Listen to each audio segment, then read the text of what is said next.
Pippo! Pippo! Ma tu parli napoletano? Certo. E se ti dicessi che parli anche un po' spagnolo?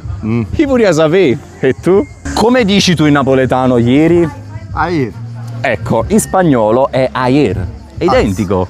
Altra parola, come dici quando vuoi aprire qualcosa in maniera forte, dirompente?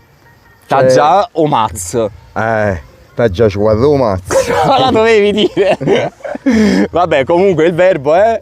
Sguardare. Esatto, in spagnolo è desgarrar. Hai visto da dove proviene? Altra parola, come dici in napoletano unghie?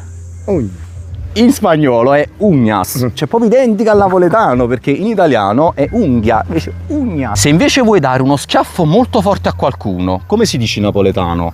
È un bel buffottone. Esatto, in spagnolo bofeton, yeah, è tale quale. Ultime due parole veloci a volo, come dici giù in napoletano? Abbascio. Esatto, in spagnolo è abajo, invece come dici camicia? A camisa. Camisa in spagnolo.